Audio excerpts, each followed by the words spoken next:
Good evening, folks. Welcome back to another round of Cone, and this is the French GP. Hello, everybody. Hope you're all doing well. And today, join with me is Freefall, as always. Bonjour, everybody. We are once again back with the commentator master, D4 Damager. It's myself, CRL Freefall, and the legend, Jamie Morris. How are you doing tonight, mate? Not too bad, thank you, mate. Sorry about the background noise too. I was about to say bien merci beaucoup, but I was overthinking it. I couldn't remember what it was, but I'm good, thank you, and hopefully we'll see some amazing action like we did last time out the Hungarian Grand Prix, where we had mixed conditions, which definitely spiced things up and changed the strategies, and we had lots of people everywhere on the timing sheets as well, with the different strategies going on, costing more than others, I'm afraid. So I think the wet tyres definitely didn't pay dividends because it was just a short period of time where they only lasted about 5 or 6 laps until the rain eventually eased off. It was just about surviving on the inters, but it does look a bit cloudy out there, Scott, tonight, doesn't it? Yeah, the clouds are they're definitely here, whether they're here to stay for just qualifying or the race. But looking at that minimap, Janie, there was a lot of cars pushing out on track early. That, to me, makes it think that we're maybe going to see a little bit of dampness, a little bit of rain towards the end of this 18-minute qualifying session. Of course, qualifying so far has seen 2 poles, Jamie, KXI and Tobes. It's anyone's game here tonight. This track a little bit different from what we've seen, of course. Jeddah, the technical street circuit. Hungary, the Hungaroring, in Hungary, of course, a more traditional circuit, but again, a very high downforce. A bit different for us tonight, though, Jamie, so maybe a little surprise in the works.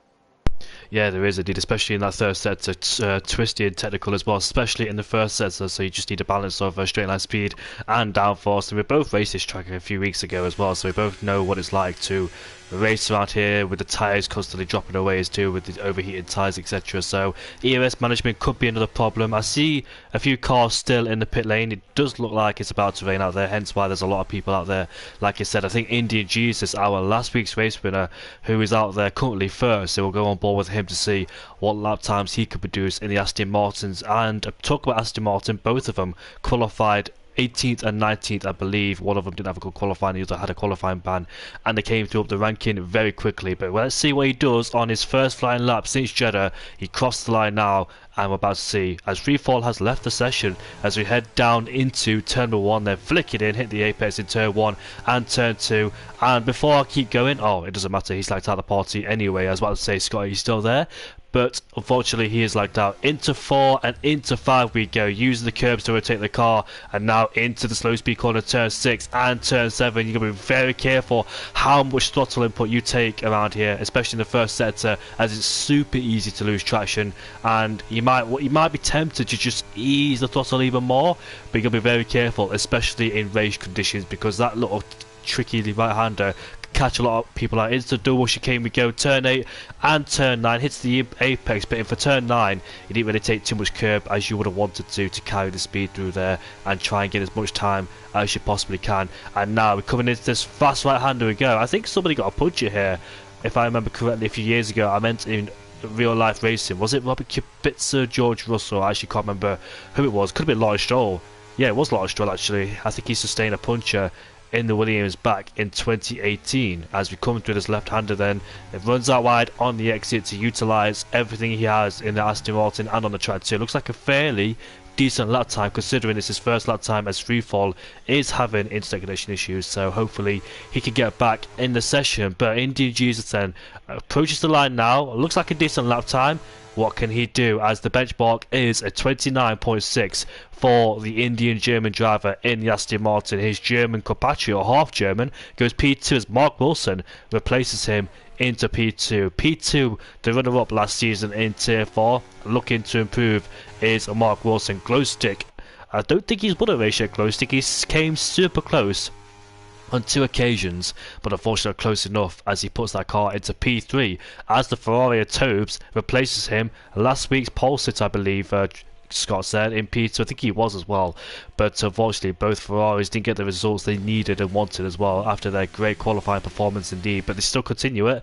And Leon puts his Red Bull into P5 after being in the Alpine last season too. He's had such good pace, but been unlucky a few times as well. I think he got caught up in a spin of an incident, I think, in the last race in Hungary. As I look at the results here at the Hungarian Grand Prix, he finished 15th, and that's 0 points. You need points from 13th upwards as Claire PR goes P10, and indeed it goes P3.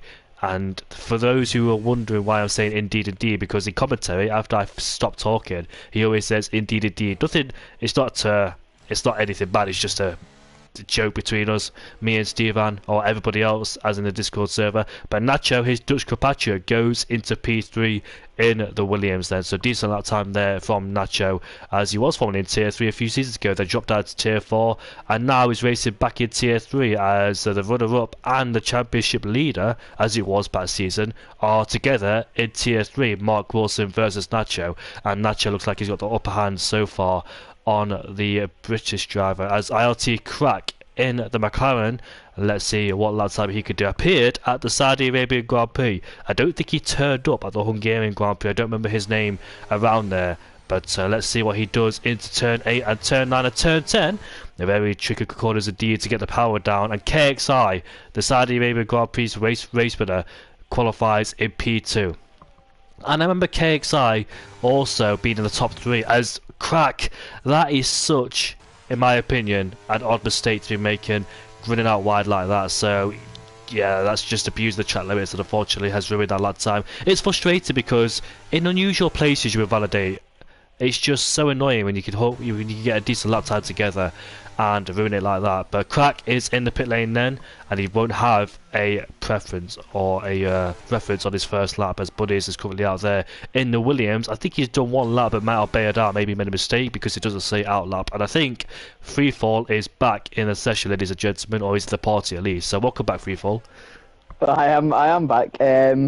For those wondering, an exclamation, just BT OpenReach not performing up to expectations tonight. Everything just crashed. I thought the whole lobby had crashed. We were having more PSN issues, Jamie, but no, it was just me, thankfully. And a few lap times in on the board while I've been away. I've been trying to keep up, but Indian Jesus, of course, last week's winner, up there in pole, like you probably already mentioned. But yeah, I'll let you go back to you, and I'll try and get back into the flow of this qualifying stage.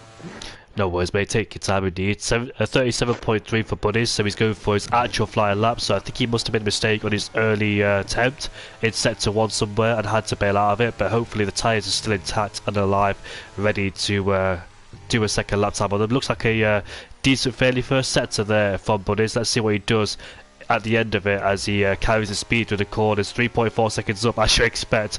I think he did make a mistake on his first lap because his first sector being 3.4 seconds quicker must have been a mistake on his last lap. So I don't think too much life has been taken out of those soft compound tyres, but the comments are flowing in, so I'll give him a read. So Panda says he can't race tonight because of COVID, so get well soon. No, he is on track. He's currently on a lap, Jamie. He's just not hopeful given his condition. Oh, sorry about that, Panda. I thought you said he wasn't going to race, but respect there, Panda, for racing, and I really hope you get well soon, mate.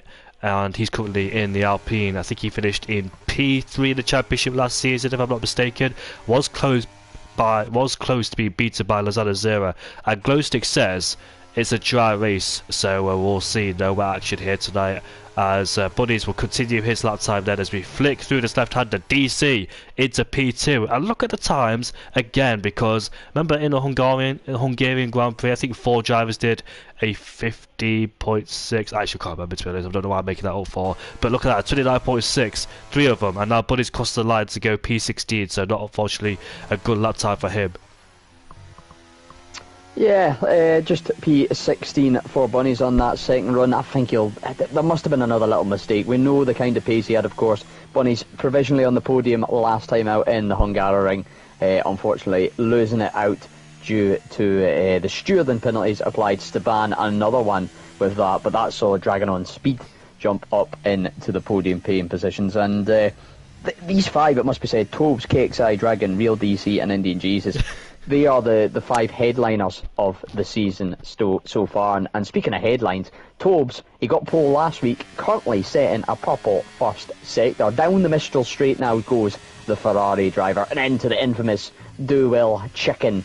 Those that have been around for a little while will of course know that goated reference to a goated member of the community. The Ferrari then getting a nice exit out of the chicane, down the long run towards turn 10, Jamie. This long sweeping right hander before the technical and twisty final sector here. Holding in 8th gear as long as he can, down to 5th, and it's all about maximising that speed through the corner and getting a great exit on to turn 12. These curbs can be very dangerous as well, but you've got to try and use every little square inch you can of the track without using a little bit too much. Similar again to the second to last corner, and Tobes make me look like a bit of a fool, Jamie, into the pits.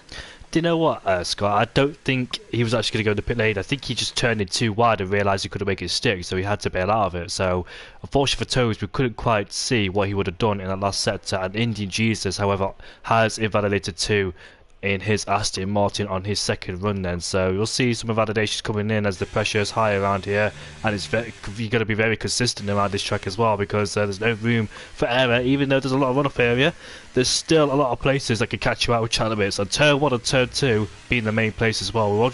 I'm on board with Stevan in the first sector, currently 300s up as he flicks his way through the left-hander now on the long straight then, which is where you'll see the most overtakes happen.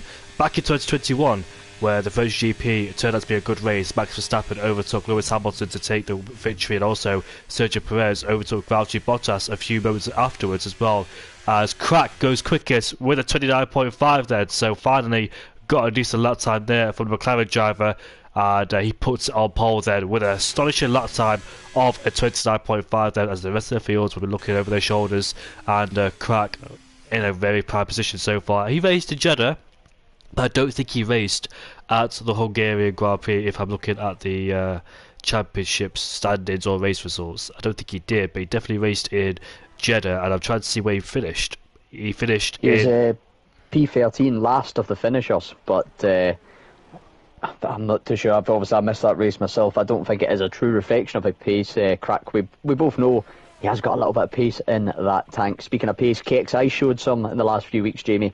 He's into the pits after an invalidation. What's looking a decently tidy lap until the start of the Mistral straight, shall we say. But like you say, a few of these tricky corners, catching a few of these drivers out. Which corner tends to be the worst corner for you? I think it's turn 1 and turn 2 I struggle the most. It's a 50-50. Turn 1 and turn 2, like you say, very tricky, because you've got to nail that apex of turn 1, and you've got to try and maximise that minimum speed through turn 2 and just get the angle right. Any sort of misinput with the angle or the throttle can see you go spinning right around. But personally for me, it's actually turn 5. That's that sort of 90-degree right-hander right at the end of the first sector. You generally want to take quite a wide entrance to try and straight line it, and I find I either just turn in slightly too early for my liking, or I end up just getting a little bit trigger happy with the throttle, Jamie, and a few donuts seem to occur every now and again. What about yourself? I know which corner you're dreading after the last time we raced here, mate. It's number 8, the run into the chicane. Yeah, most difficult track on the circuit, the chicane. I just went straight through it instead of taking it because I've just found it too difficult. Yeah, for those who don't know, if there's stuff you don't know, I was basically leading a race and crashed on, not on purpose. I straight lined the chicane. I crashed on purpose, but I straight lined the chicane, not on purpose, and I got a 10-second time penalty for that. So I rage quit and hit the wall, and basically second in the championship in a different league. But Polishman back to CRL then. He's currently 2/10 up in this first sector as he continues to go for a flying lap around here at the French GP. 5.3 kilometers long as we head onto the second DRS straight then. Approaching speeds about 330 kilometers an hour, that's about 207. Heavy braking zone indeed, taking a lot of curb on both entry at turn 8 and turn 9, and the back end of the car just one step out there, and thankfully it stuck with it as we head through the middle sector. It's going to be 3/10 up for the Polishman, and this could be P8 dependent if he can find more time in this last sector. Then we saw IRT Crack actually run out wide at the exit of what is that corner, turn 10. He just plainly ran out wide. He didn't understeer. He just turned out the corner and unfortunately invalidated. That's not really a place you see people invalidate, but I don't know, probably the pressure or just misjudging it altogether. But anyways, he put it on pole, and his Aston Martin teammate is out there too in P2. I think he's going to the first sector right now. Is Indeed Jesus on board with Polishman in the Aston Martin. He comes towards the line now. What lap time is this going to be? It's P2. What a great lap time there. I wasn't expecting that one. He had a lot of time in that last sector, did Polishman, so really surprised me. And let's see what the other Aston Martin do. By the way, Polishman and Indian Jesus are the same teammates with the languages in the name. Very true, yep, the Polish man and the Indian man, well, the Indian German, shall we say. It is actually quite funny the way it does link up sometimes. Of course, we had Admin Tauri last season where a lot of the admin team getting in the Alpha Tauris. I'm trying to think if there's any other sort of... I was hoping for maybe Dragon and Bunnies together, a little bit of an animal team, but you do have... Oh, no, sorry, I'm completely looking at the wrong team there, but there's maybe a little bit of a connection here. Aizen then riding the final corner, of course, a strong competitor on last season's Tier 4, up to the line, and it is a 29.997 up into P9, just ahead of Rapid F1, the new driver to the grid, of course. I'm not too sure if you've touched on that, Jamie, but I will, just in case it does replace the outgoing Craigo82, who cannot, unfortunately, commit to the rest of the season. What we're seeing... Well, I think Glowsticks had a moment somewhere, but Indian Jesus just lost the back of the car at the final corner and has just hit the wall and lost his wing. He's got to do a full lap without a front wing, and that's his qualifying done and dusted. He will not be taking pole around here in qualifying. There's not enough time to go back to the pit lane, and that's his qualifying commenced then, over and done with prematurely. But unfortunately, he'll be P3 at best unless guys behind can improve then. So ILT Crack there is currently on his outlap. 1 minute and 30 seconds left to go in his qualifying session. It's crazy how these qualifying sessions just absolutely fly by. It's like started it all the way to now. It's just gone rapid. It really has. It is 18 minutes. It sounds like a lot, but you know, it's only really 2 free laps for some of these drivers. 3 laps if they're kind of pushing it and really go for it. Some of them might only get 2 in, and of course any validation can be crucial to that. We could have a very, very nice shootout towards the end for this pole, Jamie. The 2 Aston Martins, of course, Polish man in the pit, Indian Jesus having that little bit of an instant, won't be able to improve his time. Real DC not going to be in that fight, it seems, choosing to retire in the pits. But the likes of KXI, the likes of Tobes, Staban, maybe even Nacho, Aizen, Rapid, and this man I'm watching, Mark Wilson, could all get in the mix and try and challenge IRT Crack. Mark Wilson up to the line then. I don't think he's going to have quite enough pace to challenge for pole. No, just narrowly misses out, however. Only 4.5 tenths. It's not a big gap here, Jamie, amongst the top half of the field, and even the bottom half. A lot of low 30s on this grid, and any and every position still up for grabs. It is indeed. 20 seconds left to go. Dragon on Speed is currently on his outlap with 18 seconds left to go, so he's left that quite late, but thankfully he'll get to the line in time, I think. But majority of drivers on their flying laps there. We've got Williams behind Dragon on Speed, so hopefully he can hold that Williams up as he crosses the line now. I'm not quite sure if he improved or it. Clerpiar goes quickest, a 29.4. Wow, he came out of nowhere. Wasn't expecting that whatsoever from Clerpiar. Looks like he was struggling early doors in this qualifier. King Panda puts his Alpine into P14 with a 30.2 there for the man who's currently suffering at the moment. But great effort indeed from the Alpine driver, as both Alpine drivers have suffered in real life, as ILT Crack is currently 3 tenths down in this middle sector, so must have made a big mistake somewhere. And Stevan, the Dutchman, goes into P3 in the Alfa Romeo. They're behind ILT Crack, and ILT Crack will be nervous because his boss is right behind him as Leon has retired somewhere on the circuit or in the pit lane. What about KXI? Currently a few hundreds up in this middle sector, but can he find any more time coming towards the line now? It's a 29.4. He actually found 3 tenths in that last sector alone, so might see improvement.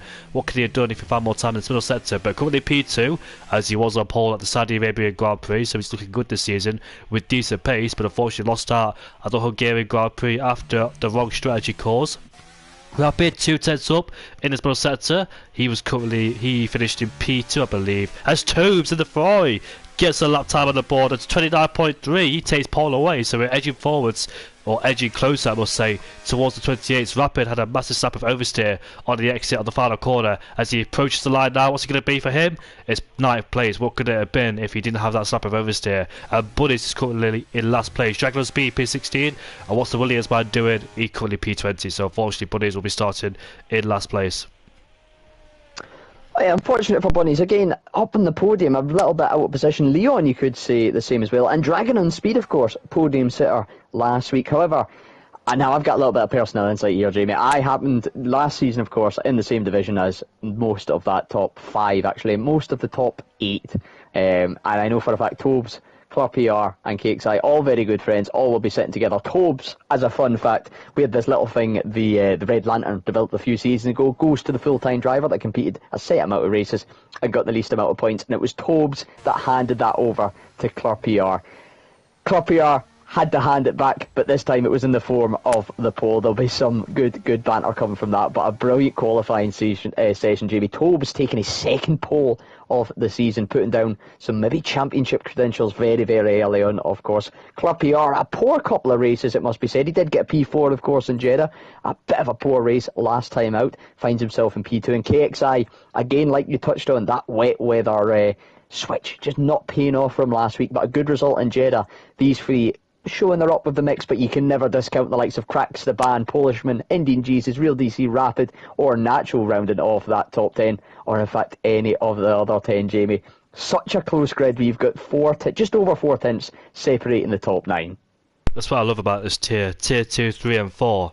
And Cone Racing League says, is anyone available to co-commentate with Tony? So hopefully Leroy will be okay, because he's missed a few. He's currently ill at the moment, so friend ILT Leroy to get well soon. And I know he's commentated with Scott last season. Those two were a very good duo indeed, but now here with Scott, not in tier 1, but I don't care what tier I'm in with you. I commentate with you anywhere. Oh, you don't get this kind of bromance anywhere else. Yeah, Lee, of course, the co-commentator for me last season, I felt he was ready for a jump up, and I'm quite happy to sit into the secondary seat, especially alongside yourself, Jamie. I believe he has been suffering some internet issues and some illness issues. It was quite weird because the season before, when he first started, he was hardly ever there, always had these issues. Last season, 100% record. We're back to season 8, Leroy, but hopefully he's back soon. And hopefully, if anybody is sitting here at home thinking you quite fancy doing what me and Jamie think you can do it better than us, give Tony and Nathan a shout. Get you in the comms box alongside, and who knows? I think it was actually Rotation was maybe doing it tonight. He's maybe had the pull out. Answers on a postcard, Jamie. Anyway, it's looking pretty grey. It is. Apparently, according to Glowstick, it says it's a dry race, but King Panda says race said full wet for me, so we're about to find out. But it looks dry now, but could the rain impact the circuit like it did back at the Hungarian Grand Prix and spice things up? It's all about being at the right strategy at the right time, but we'll see how things pay off. Panda saying, Jamie making me cry. Oh, thank you, Panda. Appreciate that. Glowstick says he messed up his final run, retired in the pit lane.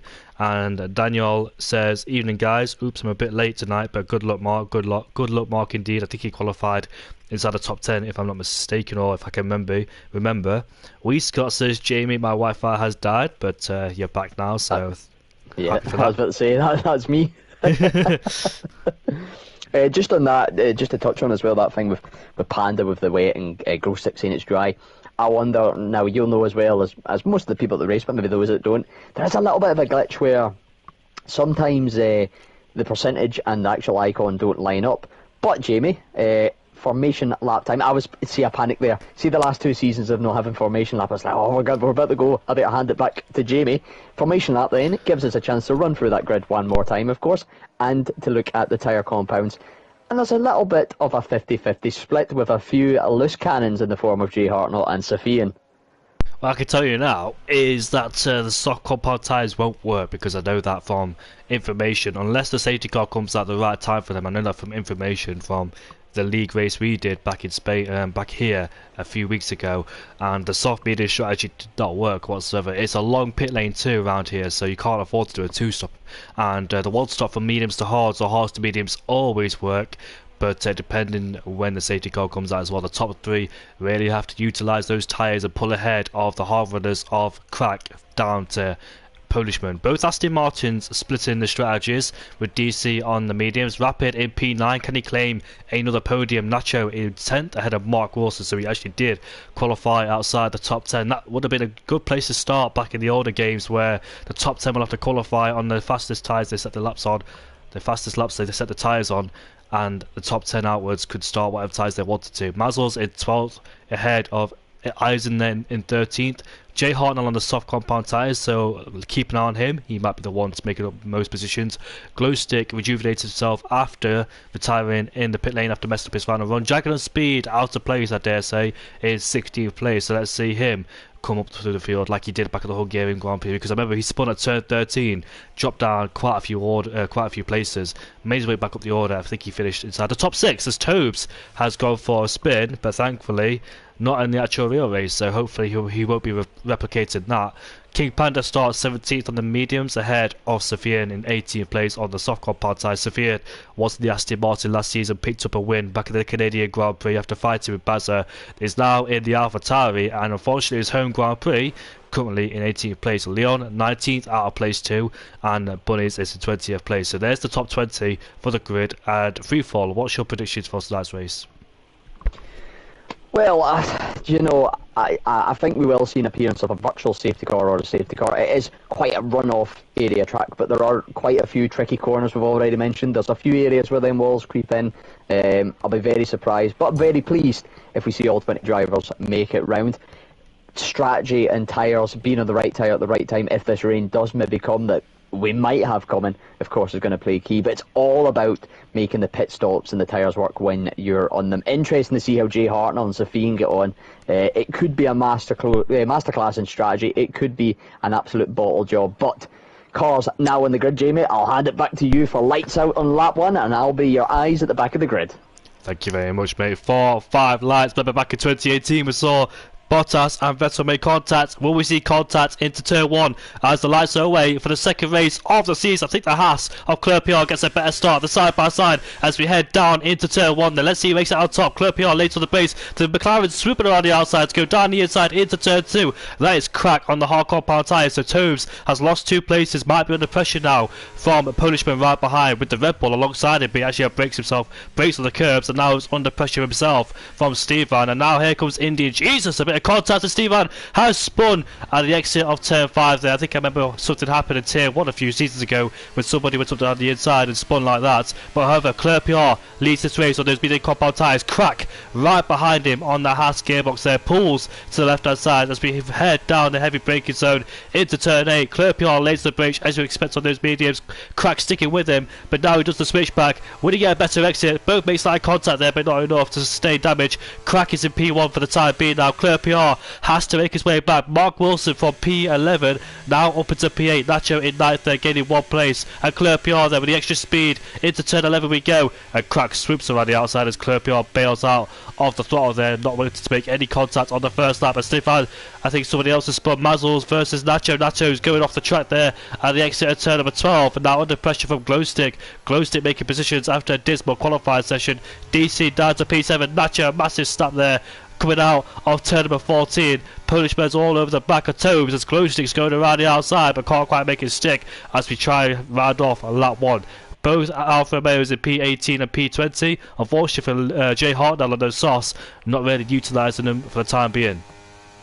Hope you enjoyed that first lap commentary.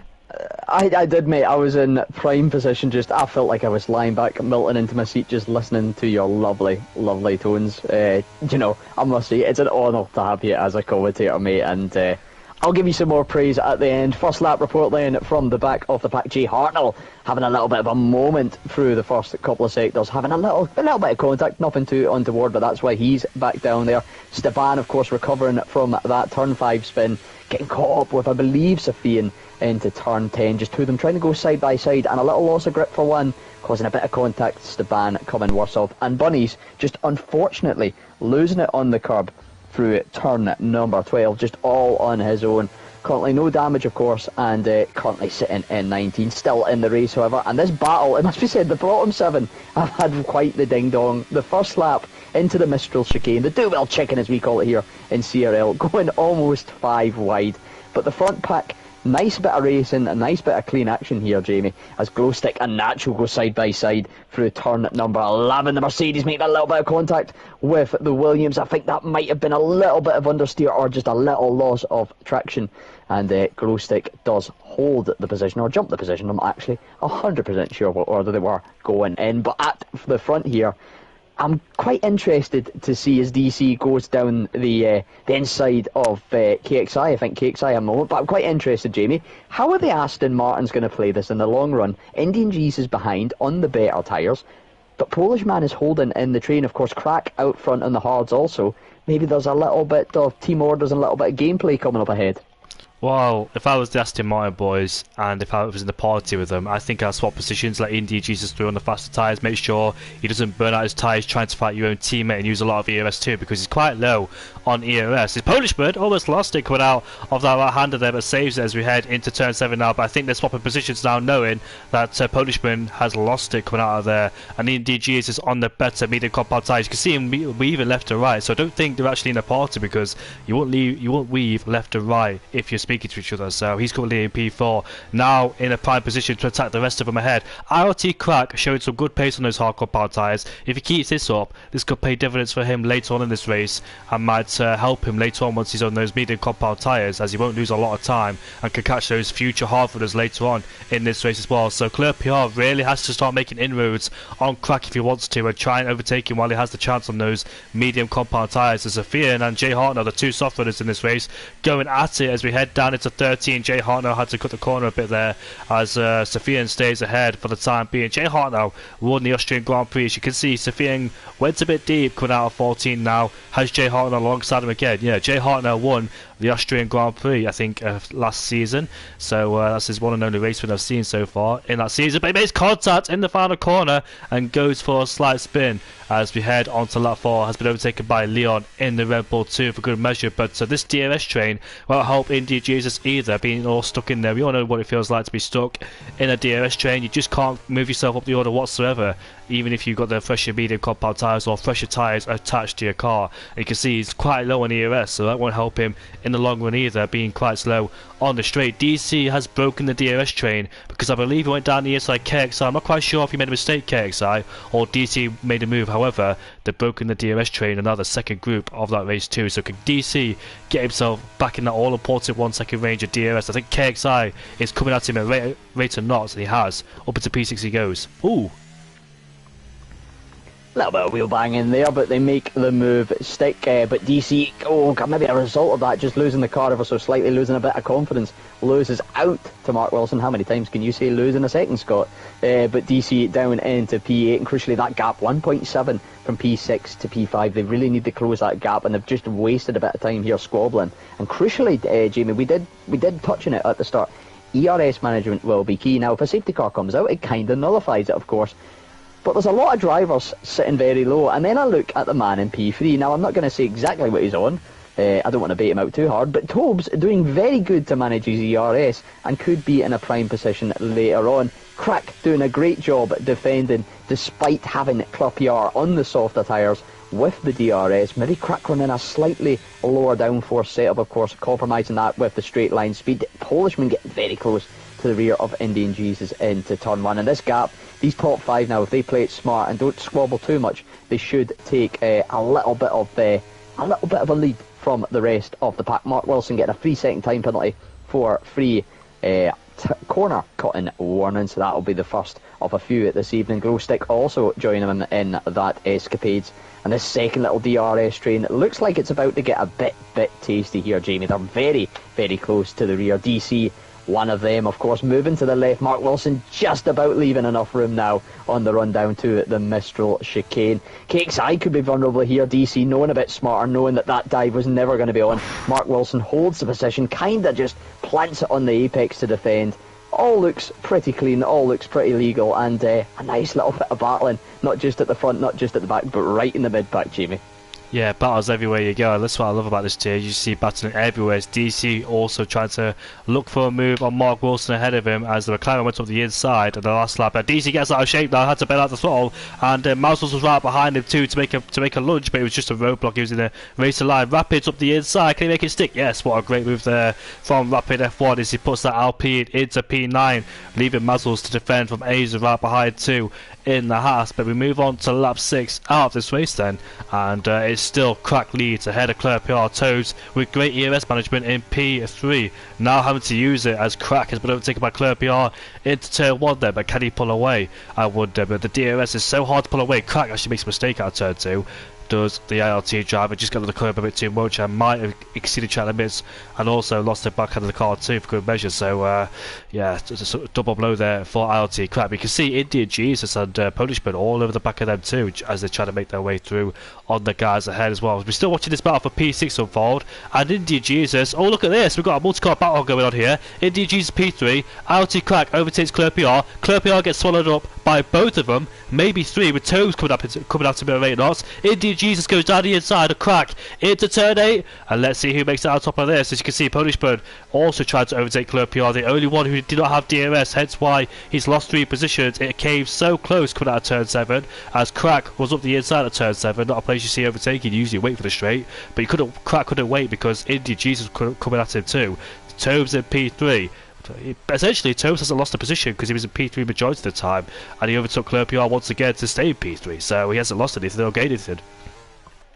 Yeah, he's held position. Callum there, or Claire PR, kind of getting that typical way of when you're at the front in a quite a tight DRS train, you can be a little bit vulnerable, particularly if you don't have much in the way of ERS. Polishman making a little bit of a mistake there, however, through turn number 11, and does come into the pits at the end of lap 5. I don't know if there's damage on the front of that Aston Martin. It maybe did look like that, and unfortunately can't get quite the camera angle to see. I will ride on board with him as he comes into the pits and keep us updated. Indian Jesus then getting past Crack on the run down to turn 1. One of the Aston Martins making great inroads, one of them into the pits, and it is a front wing change for Polishman, so some sort of contact occurring at some point, Jamie. Mark Wilson though really close to the rear diffuser or gearbox, you could say, of KXI. That gap, it has closed down a little bit in the last lap from P5 to P4, or what was P5 and P6. However, it's still 2.6 seconds, and it's still going to gain more down this straight with the DRS. KXI though getting a great exit around about turn number 6, giving a good run down the straight, and it might just be enough to defend from Mark Wilson, although it might not be. The power of that DRS coupled with the stripstream, coupled with a little blast of DRS, really gives a great overtaking opportunity. Polishman though, on his recharge up through the field onto fresh mediums, gets the move done on bunnies. But this battle for P5, they are not going to let it go, and neither is Crack for a run at the lead, getting very close to the flashing red light on the rear of Indian Jesus. I don't know where to look, Jamie. It's just battles here, battles there, battles everywhere. As a commentator and the race director, I really want to get everybody's battles in, but it's just a shame I can't get them all in because obviously we don't have split screens, we don't have radar, I meant replays.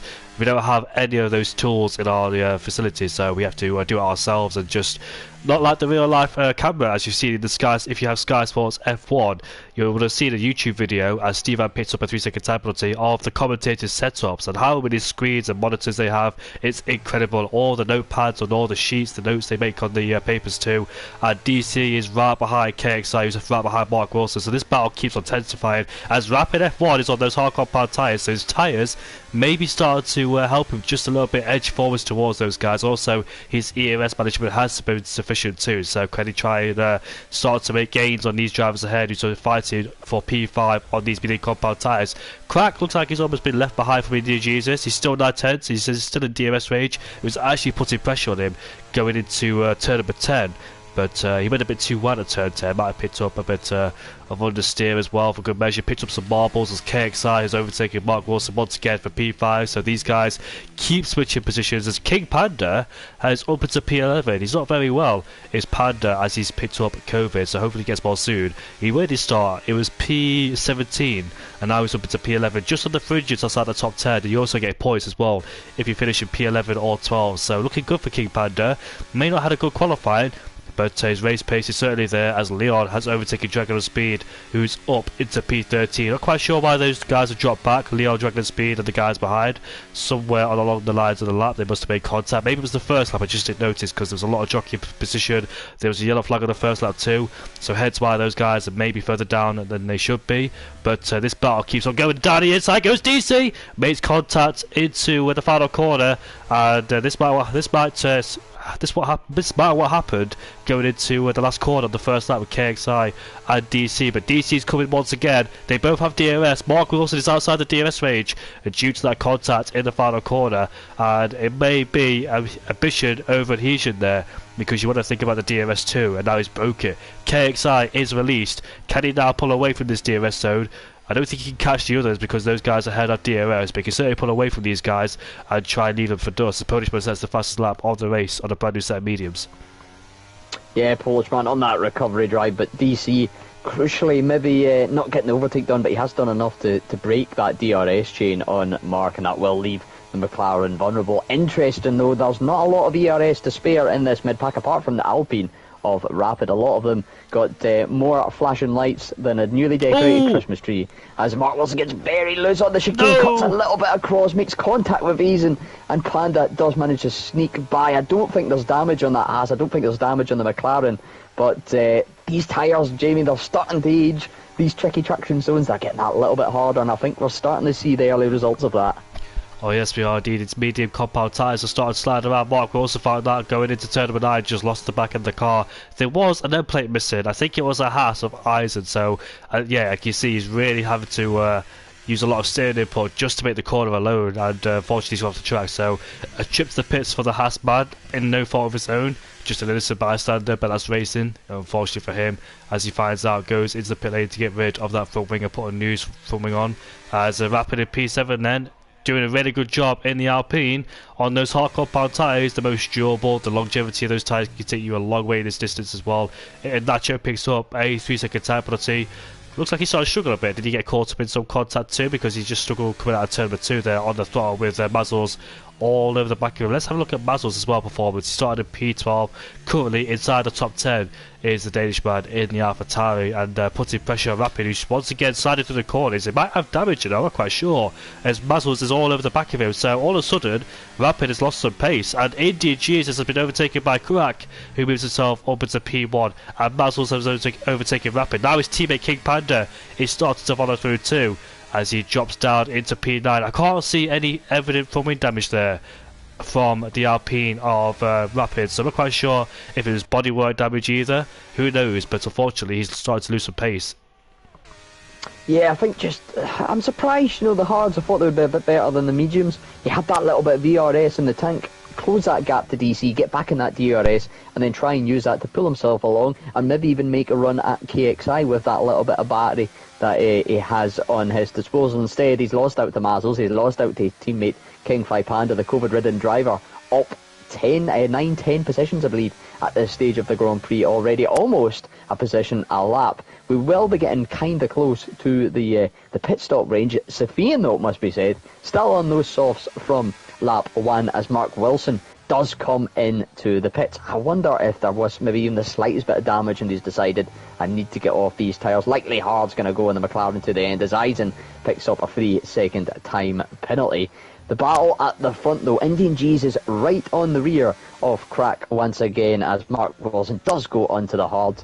And these four, they're playing it pretty sensible, nothing daft, nothing too dangerous, and just pulling out up to almost a 5-second gap to the rest of the pack. KXI and DC, a little train of their own, and then there's a train from P7 down to P10. And the bottom half of the pack, it must be said, through a few incidents, through a few spins, and some early pit stops, all a little bit spread out. But the likes of Mark Wilson now on those fresh hards. He has got Jay Hartnell very close in front. And we do have a yellow flag in Sector 2. I believe that is Dragon on Speed, having a little bit of a spin or a loose end at some point. Still in one piece, still going the right way, just a few seconds further back than he was. But Crack, do you know for a second, do you know when it goes 0.06? You think they're side by side, we're about to get some tasty action, but Crack pulling out of it against Indian Jesus. And like I say, these four playing the long game, Jamie.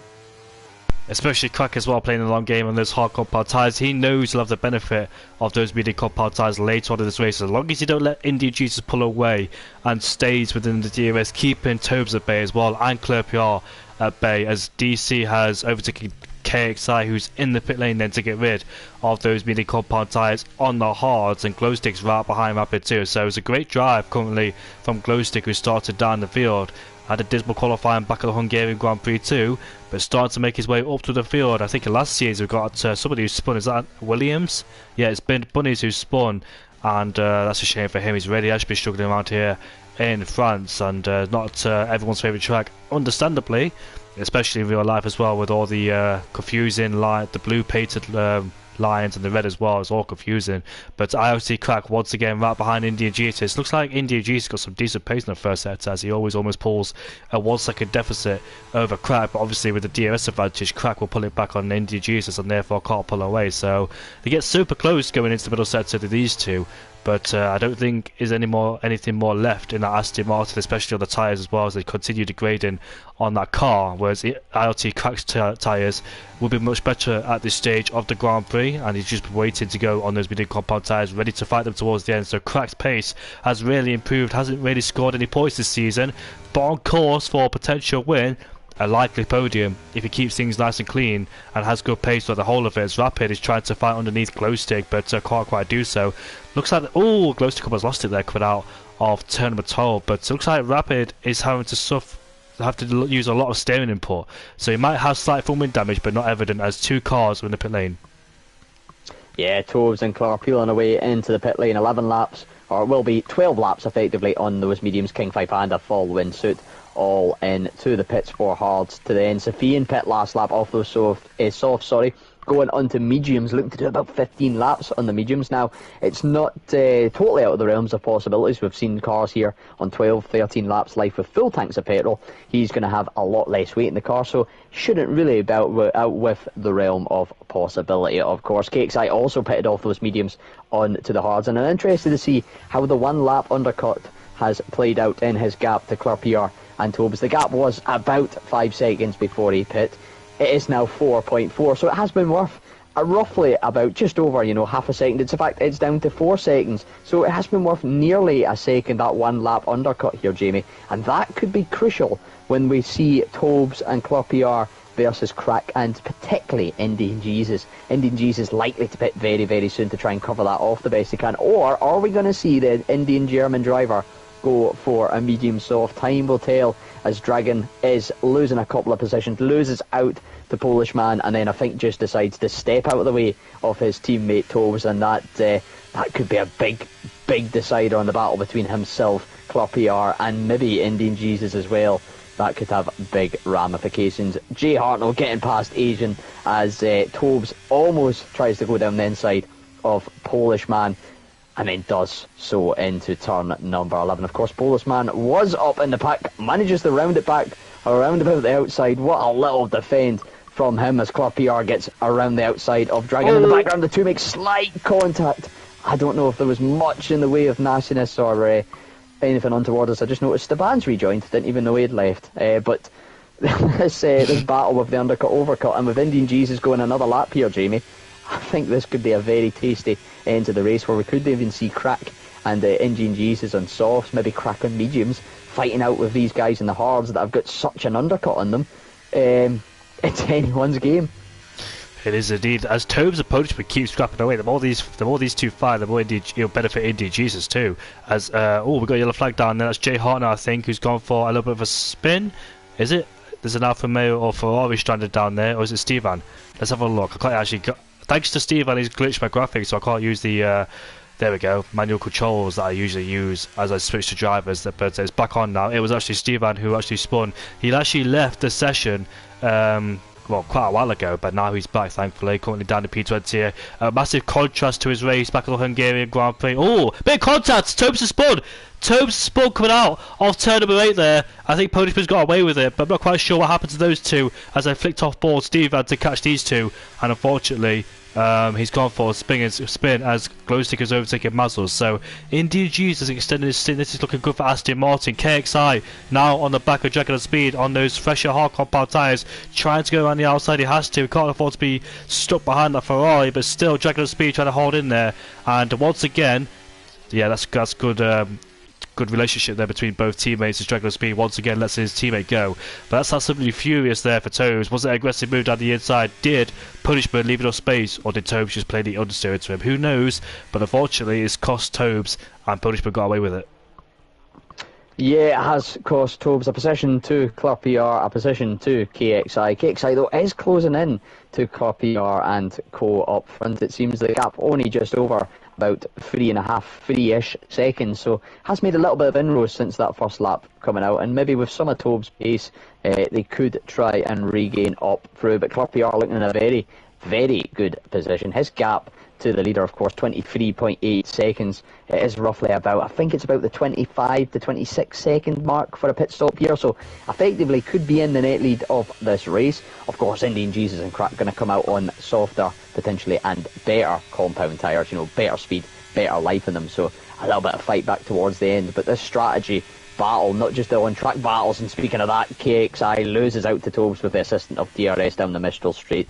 But two very different kinds of battles going on, Jamie. On-track battles, strategy battles, mind game battles, and ERS battles. It really has a little bit of everything. And battles with some drivers versus track limits. 3-second penalty for Glowstick, Aizen, Leon, Sofian, Bunnies, Nacho, and Steban. Mark Wilson struggling the most. 9 seconds of penalties at this 15-lap stage. As Indian Jesus, Real DC, and Mazzles all into the pits. And I'm curious to see, is anyone going to gamble on the softs? Might as well now. 11 laps on the soft compound tyres. Yes, Indian Jesus has gone for the soft compound tyres. And can he hold it out for 11 laps? Same with DC, and Mazzles, I presume, goes onto those soft compound tyres as he gets in his Alpha tyre box. Yes, he does then. So we are be seeing soft compound tyres being used. Mark Wilson has retired out of this race. Was that in the pit lane? I think it was, so I don't think there's no safety car being deployed, but for the second consecutive week, Mark Wilson, I think, is out of this Grand Prix. Wrong strategy back at the Hungarian Grand Prix. This time round, just unfortunately with that contact there going into turn number 8 and 9, and now he's out, left the session, so no points for the second race in a row for Mark Wilson. He's out, and Danielle in the comments is absolutely fuming as she sees her man out of this Grand Prix. And hopefully next round out at round 4 he can come back stronger. Indian Jesus overtakes his teammate, but that should be easy considering the tyre difference. And next up is Clear PR on the road, but this is not good for Clear PR now because he knows that Indian Jesus on those soft compound tyres. But will they burn out towards the end of the Grand Prix, like Nathan's did at the Hungarian Grand Prix? Had to survive in the last 2 laps of this race. As you can see, Indian Jesus having to back off there. He'll carry more speed on those soft compound tyres. But if Clear PR can hold him up as much as he can, prevent Indy Jesus overtaking him if he can, try and make him use a lot of grip on those softs. Here he is down the inside. Can he make it stick? Clear PR trying to stick him on the outside. Clear PR's tyres should definitely last so he can push as hard as he wants, but Indy Jesus probably a bit of nursing at some stages of this race because you can't full on go flat out on those soft compound tyres, otherwise you overheat them and you start sliding around too, so it's not a nice feeling. But Indy Jesus then DRS enabled, Clear PR flashing too. Indy Jesus quite low on ERS, he makes the overtake and he goes up into P2 ahead of Clear PR. Now he has to pull away while he has the chance of those soft compound tyres. DC is right behind, maybe ahead of Panda. Yes he is, he moves himself up into P7 also on those soft compound tyres. So yeah, the softs are not really a usable tyre, a likeable tyre as Rapid sets the fastest lap of the race in the mediums. It's not really a good tyre at the early stages of the Grand Prix because heavy fuel, maybe a good tyre to make up some great positions, but at the same time, oh, Punishment, massive snap there coming out of turn 6 and turn 7. That's the second time he's done that too, so really struggling at that particular part of the track. You just want to ease the throttle going into there, just try and gain traction using the throttle and short shifting to minimise that too. But it's a really difficult corner. It can catch a lot of people out too out of that corner, especially in the wet. That's such a difficult corner. I remember a lot of people used to struggle there too, including myself. With Glowstick is overtaking Aizen, moves himself up into P10. Yeah, Aizen dropping back to P11, getting overtaken by another soft runner in the form of Glowstick. Mazzles and DC also on that. It's going to be a little bit of a stretch, let's be honest, as Crack does come into the pits. I was thinking he was maybe going to stretch it a little bit longer, because in my understanding here, Jamie, I might not be 100% correct, is that the softs, they're good for about, 5 laps. They're alright till about lap 7, 8, and then after that they're going to start to really, really suffer. You can see Indian G's has pulled out 2.5 seconds on Club PR, 2.6 over the last lap, although Club PR does seem to be struggling a little bit, because Polishman is hanging in there, and Tobes and KXI are starting to really start to catch up. Crack, in fact, not opting for the softs. He thinks they are not the race tyre to be on, going for the mediums. And his pace, he's P6, he's 1.2 off the rear of P5 on fresh mediums with 10 laps to go, Jamie. He is going to be lightningly quick, because he's going to be able to put every little bit of energy he wants through those tyres, and they are just going to stick like glue to a palm tree. There's going to be absolutely no loss of grip, no worry about overheating or tyres just going off the cliff at this stage of the Grand Prix. So Crack going to be on an almighty charge. KXI swapping positions once again with Tobes. The two of these are working pretty good together, it must be said, to try and regain that time, and just outside Polishman's DRS. You do fancy if they can get inside that, then maybe they can get a run at Club PR, and if Indian Jesus' tyres do fall off like we expect, they could both be in contention for the win. Battles starting to simmer down a little bit at this stage of the Grand Prix, of course, as the grid has spaced out through a number of reasons, pit stops and incidents alike, but still a few battles on track, like the one with Prazzles and King Fi Panda. Mazzles going down the inside through 10 and 11 on the inside line, breaking that slightly little bit earlier, and I think King Fi Panda just not predicting it. Wheel on wheel contact, I don't think there's any damage surprisingly to the front of that Alpine, but a really weird collision model spin there, and it's very unfortunate for the COVID stricken driver. He was racing a very good race in P9. And Crack is up into P4, he overtook Tobes, going down the inside, it's the left-hander 13, now up into P4.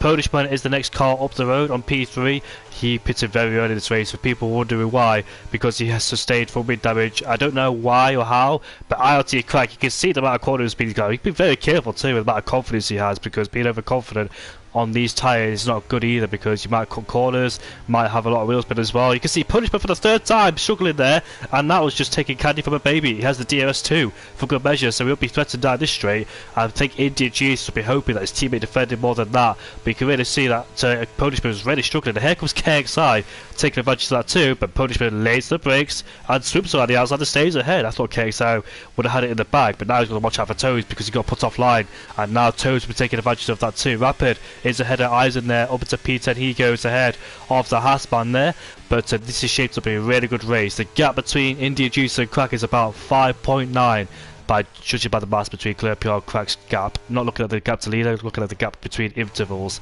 And who was going to win their first Grand Prix? Is it going to be Crack? Or who will win the second race of the season? Who will win their second consecutive? Oh, I'm going to stop speaking now. I've completely mixed it up. I had a really good sentence coming up. While you were talking at the period, had a really good sentence coming up, and now I've just ruined it. So I'm not going to say it anymore. Nah, not at all, not at all. There seems to be what is going on? Why is the timing board going? Oh, it's Polishman going into the pits. I thought somebody had a spin there, Jamie. No, it was just Polishman making a little pit stop as Crack gets them moved on, and Club PR down into turn number 1.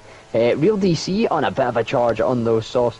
KXI and Tobes were pretty tight up behind Club PR, but Club PR maybe just dialing in those hards, finding a little bit extra pace, has managed to stretch out that gap. And Real DC maybe one to watch for a potential surprise podium sitter. We'll see how things play out in the long run, but that gap, 5.6 seconds.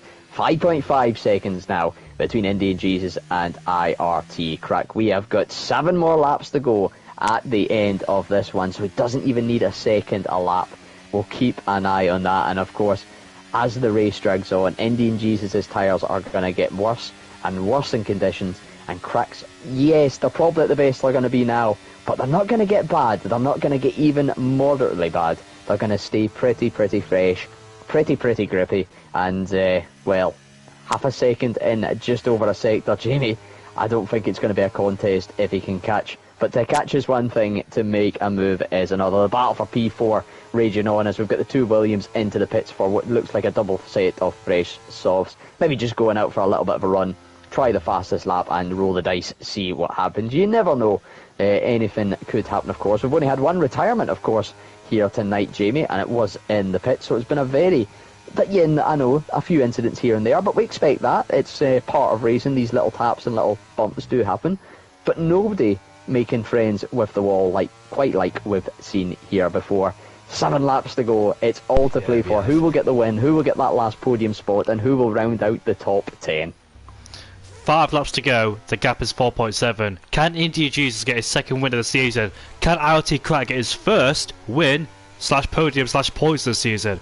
It's going to go down to the wire like it was back in 2021 with Max Verstappen versus Lewis Hamilton, with Verstappen went for a second pit stop. Lewis Hamilton stayed out there on all the tyres, and Verstappen got him in the end with glow stick now on the charge of those softs. Really great race for both Mercedes actually. The gap between Claire PR and DC's 1.0, so actually Mercedes are in for a good result around here at the French GP. And glow stick's on a charge, but unfortunately he's got a 3-second time penalty or a penalty to his name. Let's have a look how many he's got. 6. So yeah, going to pull out a big gap if he wants to try and stay in P5, but DC, despite all he's been doing this race, making contact with KXI and Mark Wilson and falling down the order too, he's up there in P4, trying to go for his second podium of the season. He claimed one back in Jeddah, and here he is trying to go for a second one here. And the gap now between Crack and India Jesus is 4.2 then, so India Jesus, what will his tyres be like towards the end of the Grand Prix? Because they won't be nice whatsoever, they'll just be sliding all over the place. They've just like controlling their shopping trolley, essentially, just the amount of understeer you're getting in that car as well.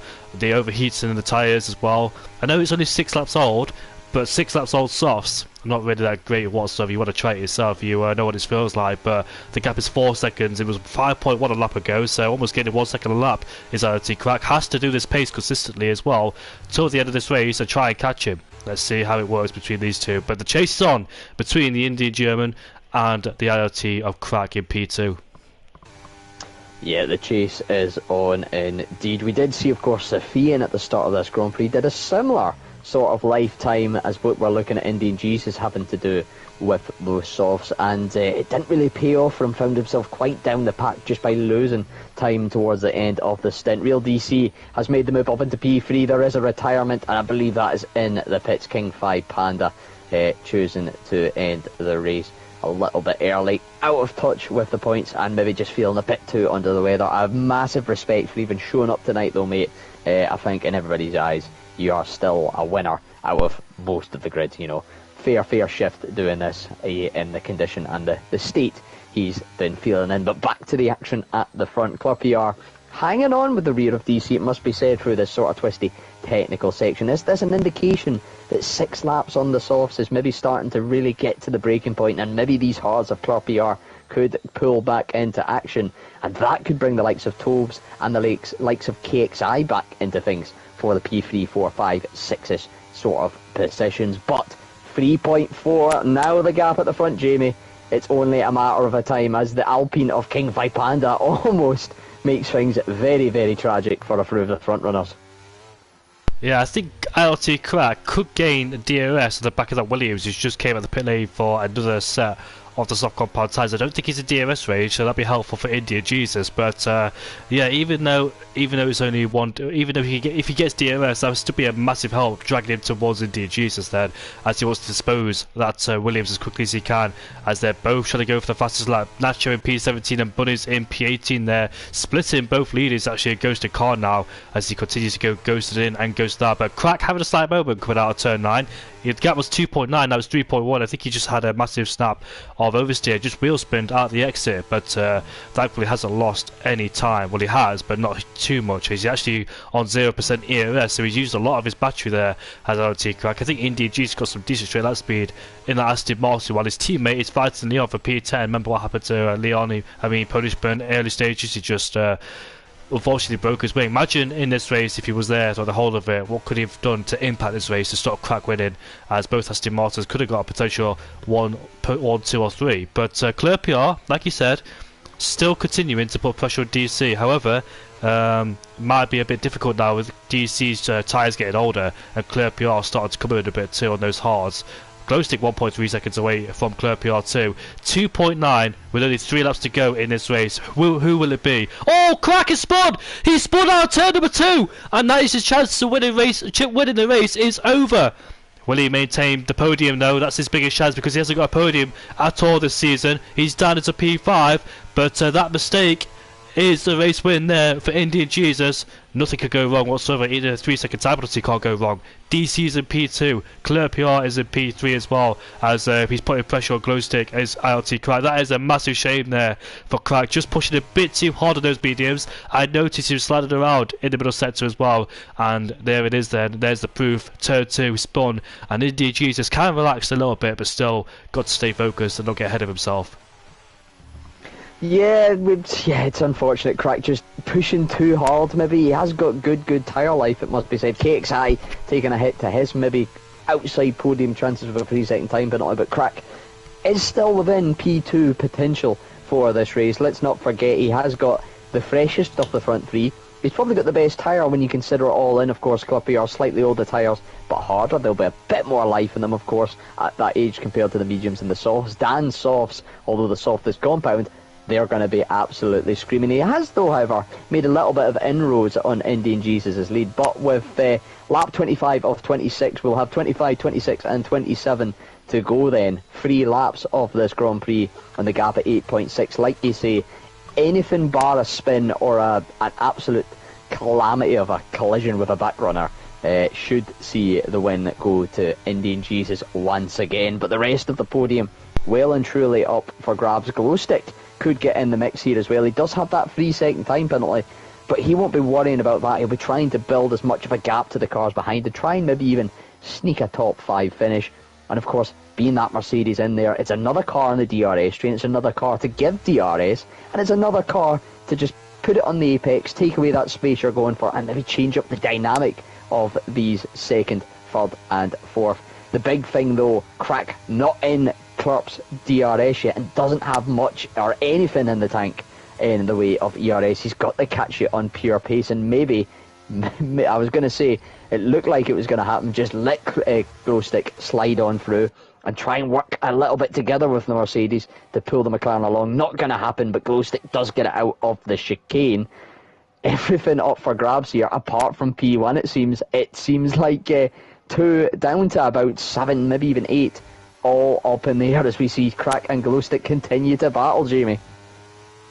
There we are, Glowstick versus Crack, but this is not what Crack wants whatsoever, because he knows he's on better tyres in comparison to Claire PR, maybe, potentially, and for sure Real DC. Like you said, DC's actually made inroads. The gap was 9.1 a few laps ago, now it's 7.9, so is Indian Jesus just managing his tyres? I don't think he's lost any pace. I think he's just managing the tyres, just taking it easy out front. He knows he doesn't have to risk it all now because there's a big shot at winning this race. Indian Jesus going for a 2nd win of the season like he did in Hungary. Crashed out back at the Saudi Arabian Grand Prix, not to his fault, because I think Steve had pushed him out wide and he made contact with his own teammate Punishman, and as a result both Aston Martins DNF'd, but he's on course to win his 2nd race of the season. He used to be in Tier 1 at Indian Jesus, but here he is in Tier 3. They're trying to progress through the field. ILT Crack still fighting with Glowstick because Glowstick overtook him on the last lap. Claire PR still in DMS range of DC then, so I wonder how DC's tyres is holding out on that Mercedes, but Claire PR still in the back of him.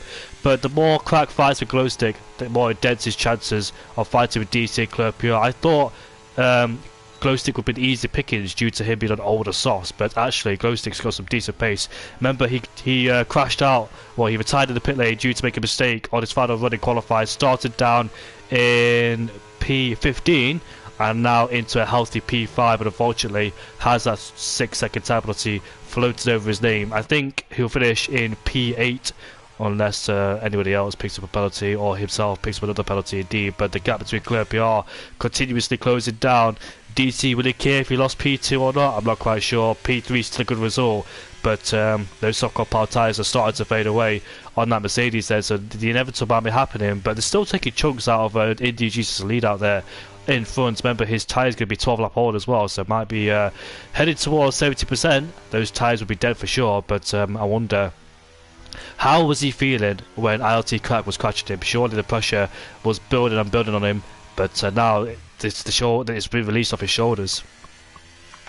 Absolutely, yeah. You would have been feeling that pressure, knowing that McLaren was catching a severely quick rate of knots. Speaking of McLaren catching rate of knots, he's just outside the DRS of Clerpiard. If he can sneak inside that, that could be a very interesting finish to this Grand Prix. Just gonna miss out on that. But I think Indian Jesus, he's been around, like you say, he knows what he's doing, and it's just Drake driven this car pretty much home to a nice clean victory. Clerpiard saving up a bit of the ERS, not burning it yet, however. I'm quite surprised not using that extra in the tank when you can see the flashing red light on the rear of DC.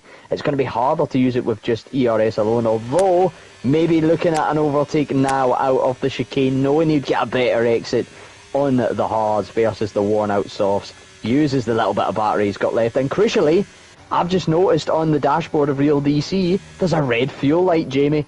There's a few red fuel lights about. Maybe if some of these drivers underfueled ever so slightly, could we see some big position drops from running out of fuel? They predicted a safety car in this race, but no safety cars or virtuals have happened at whatsoever. Could we see a few people without fuel? Maybe Indian Jesus slowed down because he was without fuel. Just left there coasting. Here he comes for the second week in a row. Second time in a row. Indian Jesus wins the French GP. What a sensational drive there from the Indian Germany Aston Martin. Clerpiard, a great P2 ahead of DC. Crack. Or he'd be absolutely furious at P4. A podium should have been the cards. Muzzle's P5 ahead of Tobes as KXI P7 Glowstick drops to P8 due to those penalties. He has Rapid P9 ahead of Polish Bird in P10. Still great recovery drive. Had to do a 2-stop in this race after going medium soft. Finishes in P10. Leon in P11 ahead of Eisen. Polish Bird drops down to P11 due to an unserved 5-second time penalty. Here comes the Haas. Finishes at P12 ahead of Dragon of Speed, who wasn't really yeah, unfortunately, not in this race. He still scored points in P11, but yeah, not the place he wants to be after showing some great pace early doors in the season. Jay Hartnell P13 ahead of Sophia in 14th. Aizen P15 due to that penalty. Stevan is 16th after lagging out. Also had a great qualifying, but remember the first lap of this race, which seemed like a long time ago, spun coming out of turn number 5 after getting collected, so he'll be absolutely furious. But respect for him staying in this race. And the two Williams cars finishing in P17 and in 18th place, unless Bunnies or Nacho could try and snatch away P16 due to those soft compound tyres on board, but I don't think he can. And it'll be Stevan finishing ahead of the Williams. And unfortunately for the Williams pairing, not a great race for them, so hopefully they'll come back stronger. But Nacho finished ahead of 16th, ahead of Stevan, as Bunnies, last man to cross the line in 18th place, with 2 retirements of King Panda and Mark Wilson. Brilliant third round of this Tier 3 season. Congratulations to Indian Jesus, Clerpiard and Real DC for lining up on the podium, and to the rest of our drivers. Jamie, I'm going to make a very swift exit here, I'm afraid. Some of you might have known we were asking for a co-commentator for Tier 4 because little old Tony's there, he's on. It's of course fallen upon myself. I'm going to go join Tony and give him a hand. He's not done much in the way of solo comms before, so he needs an experienced hand like me and yourself there, Jamie. So I'll leave you to do the interviews and round everything off. Thank you for having me, mate. Congratulations to all our drivers, to our winners, to our podium setters, and thank you all for joining us. I'll see you all next week, and I'll leave you in this lovely man's hands. Yeah, thank you very much, Scott, and good luck in Tier 4, mate, joining alongside Tony. And thank you for commentating with me. It's always been a pleasure, and I'll see you next race. He's after party anyway, so don't get to hear a thank you. But yeah, Tier 4, Antonio and Leroy are the commentators, if you want to go listen to that, or stay with me during the podium interviews and listen to the top 3, as we should await the top 3 very shortly. Here is one of them, Indian Jesus, the race winner, of course, for the second week in a row.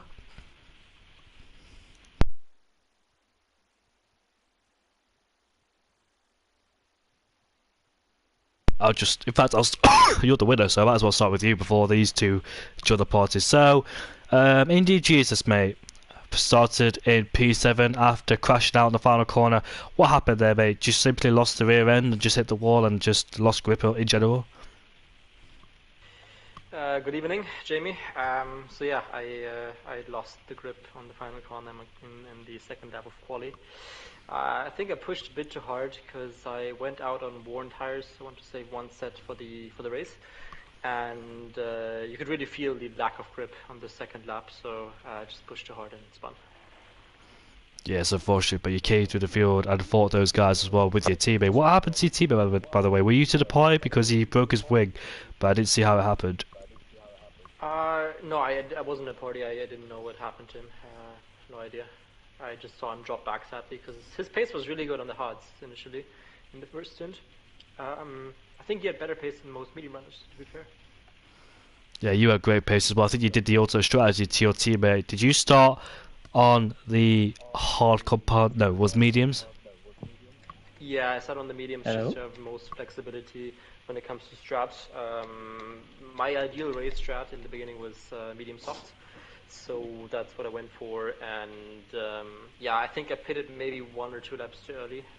Would have been better to pit lap 17, 18 maybe, but yeah. And how did you feel during that period where ILT crack was the medium compound tyres, hunted you down at a rate of knots, getting a second on you a lap? How did you feel when that was happening? Yeah, I was feeling anxious, obviously, because his pace was amazing all race, even on the hard compounds in the first stint. And I saw that cap come down every single lap, and yeah, I was lucky, I guess, that he spun or whatever happened to him, but he dropped back. But yeah, I thought he could really challenge for the win. He was definitely one of the fastest guys out there, so good on him. And what was your reaction when he spun out at turn 2?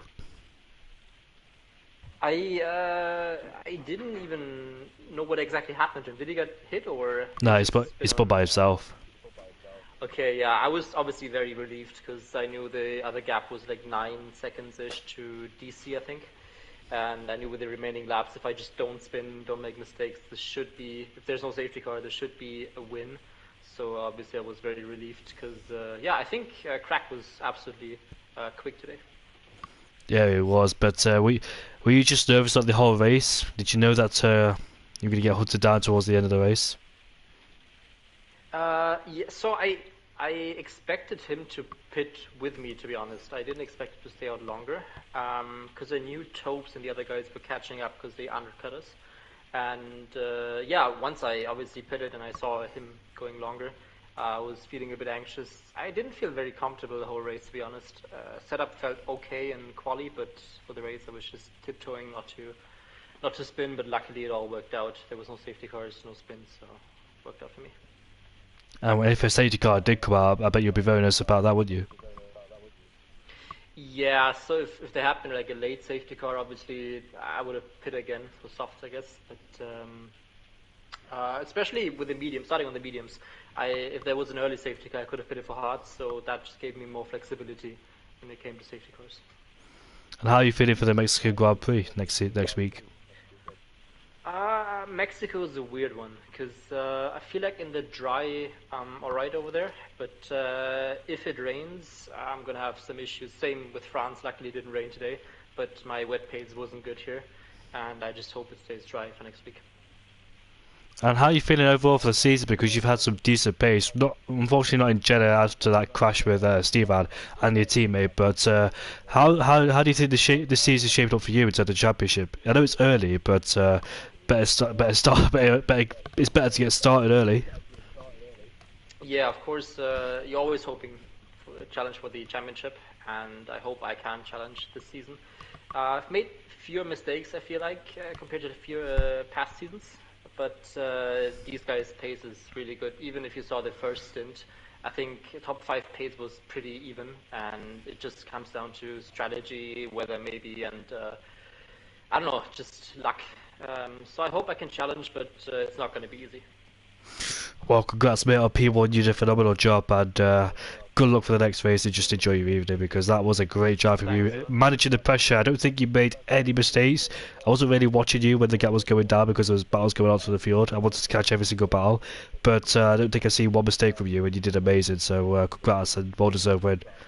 Thanks a lot, Jamie. Moving on to P2 then, it is the real DC, and had a lot going on tonight as well. Yes, I was P3, Callum was P2, Jim. I thought you were P2.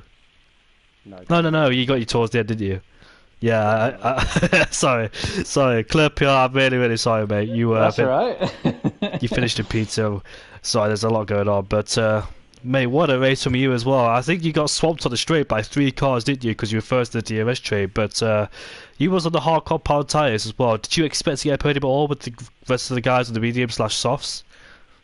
Well, I think I was like, oh, maybe I do medium soft, but then like I think on about lap 7 or 8, I looked at my tyres and they're about 30-40%, and I was like, there's no way I'm going to be able to do medium soft on this. But I think Dan did in the end, so that was pretty good. But no, I thought I'd try and undercut Toby on who was ahead of me on the mediums as well. But then I think he picked the same lap as me. But the hards are okay. I've never not a massive fan of them because sometimes I feel like I don't have the pace on them. But no, I think in terms of the race overall, I was quite lucky that Crack's ban in turn 2, and I think Toby and Polish Man had a bit of an incident in the chicane, so I was quite lucky there. And I think unfortunately Dan didn't have very good traction out of the chicane on the last lap, so I managed to overtake him there. But no,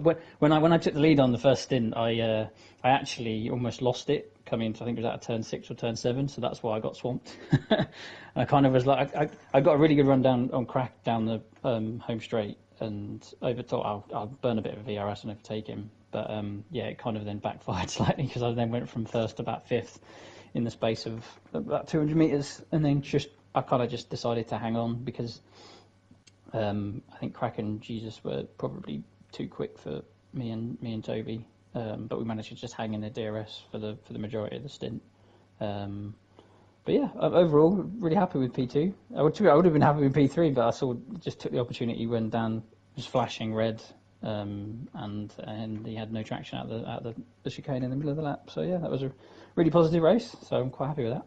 And on to Mexico, I think, which, to be honest, I haven't raced around in a while, so I don't really know how well I'll do.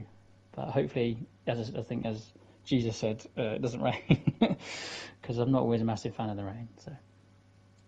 Mate, thank you for answering all my questions, mate. Making it very short. No, it's fine. That's fine. I haven't done this in a few seasons. So. That's fine, mate. I don't care. Make it easy. Make it easy. No, I'm not used to it at all. So that makes my first podium since about season 5. I'm saying it makes it easy for me, so I don't have to ask many questions or think about questions because I struggle to ask questions because I forget.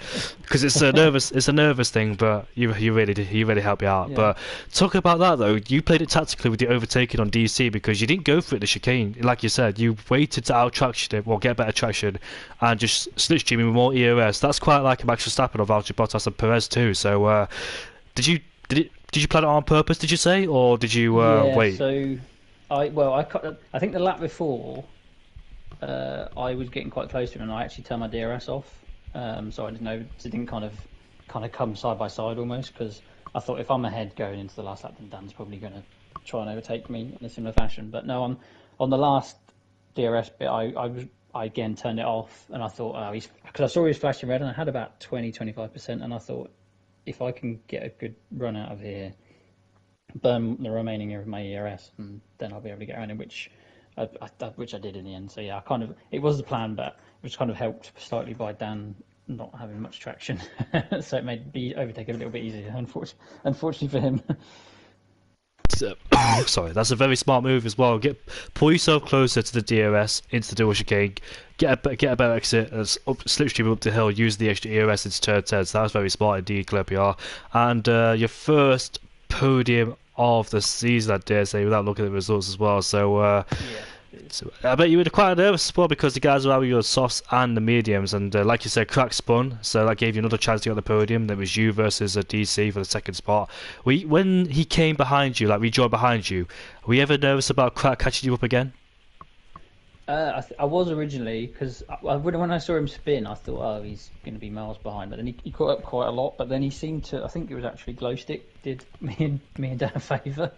I think he was battling quite hard with Crack, and it ended up giving us a bit of breathing room going into the last lap, so I could actually then brake a bit earlier and try and get as close to Dan as possible, because I think in the end, he was only about a second behind me. He finished Crack in the end, so him and Glowstick fighting actually built a small gap to me and Dan, so he allowed us to just battle on the last lap for P2. So it was Yeah, I was concerned both him and Glowstick were going to catch up to us, but I think Glowstick had 6 seconds of penalties, so that wasn't necessarily a concern. But yeah, Crack was definitely worrying when he span and then like caught within a couple of seconds like immediately, but he didn't then seem to catch up very much in the end. So it was quite fortunate, I think, for both me and Dan. Well, thank you very much, Clopia, for your input as well. P4 in Jeddah and P2 here in the French GP as well. And nice to nice to talk to you and battle with you back at the Cone Court back in Bahrain, if you remember that one. Me and you side by side. Yeah, I always remember that too. And then you kind of then buggered off into the distance. But yeah, I think for about a lap or two, it was quite close. Yeah, it was. Yeah. Well, thank you very much, and I'll leave you alone with Dan now. So thank you.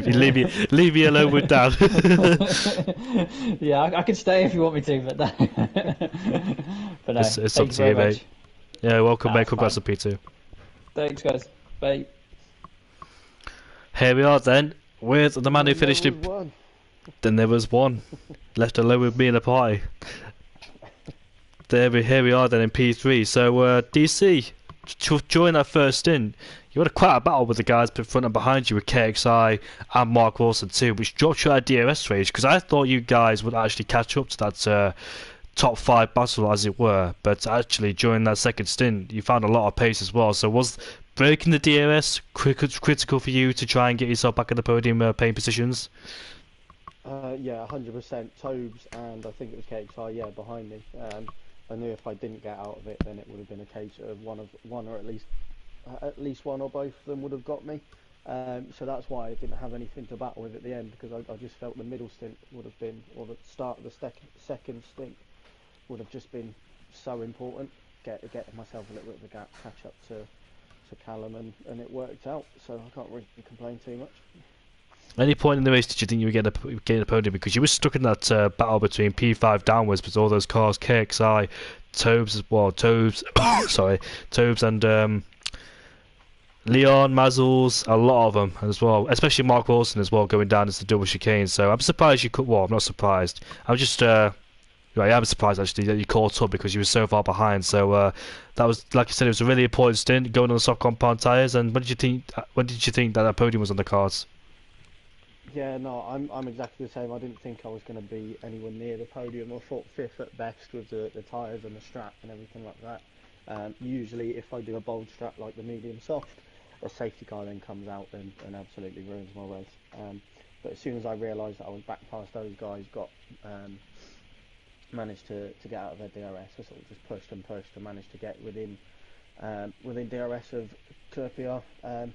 Which was important, because I don't think if I hadn't got ahead of him and pushed ahead of him, I don't think I'd finish anywhere near the podium. So 5th was in my head, but I knew that if everything went my way, which it did, I'd be up there.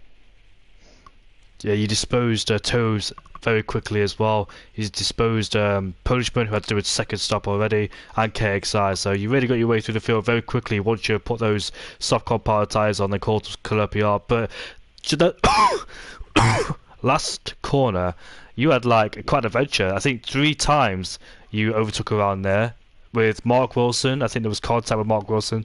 KXI twice on the first lap, and I think later on. Talk us through those battles, mate. It was just a case of, I think it was just set up wise, basically. It's where I noticed all race, but throughout the whole third sector, I just noticed that I had a lot more grip and a lot more pace through the corners.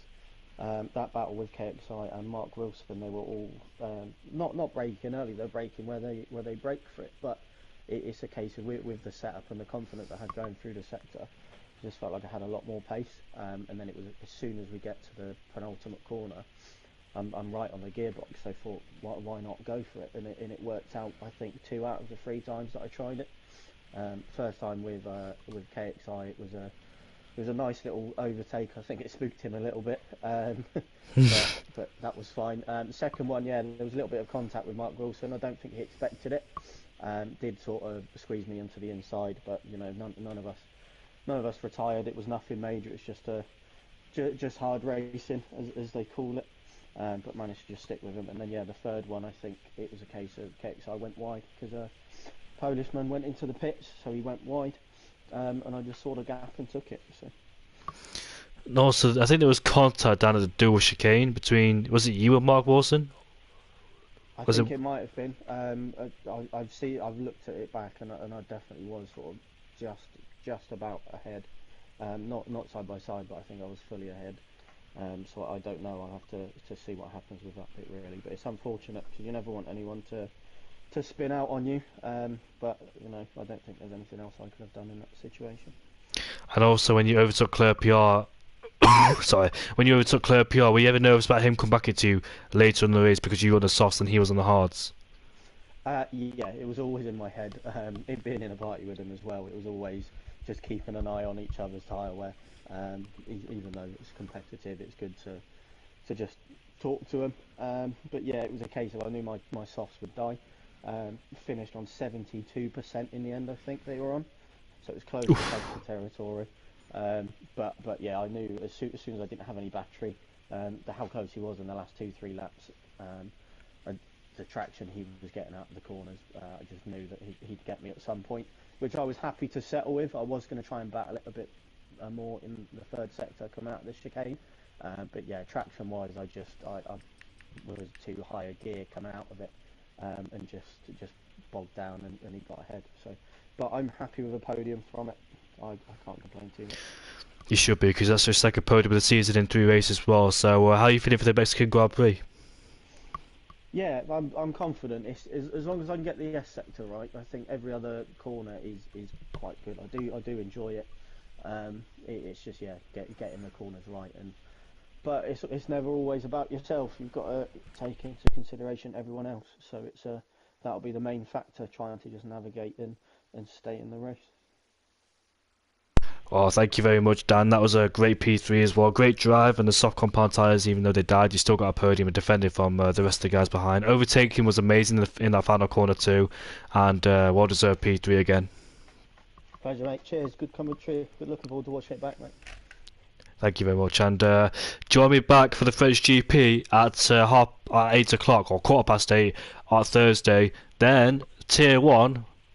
Yeah, Tier 1 French GP. I get confused because there's different tracks and different tiers. The next Monday, join me back for the Mexican Grand Prix for Tier 3 and 7:30. It should be a good one as well. Plenty of safety cars, I reckon, and plenty of chat limit warnings too, like we saw here in France, especially Glowstick as well. I think he picked up about 6 seconds at least, if I remember, or 9. Could have been 9 seconds actually, but we'll see what happens there. But not done with France just yet, as there's a few more tiers to go to compete. We'll see you all next week. Goodbye.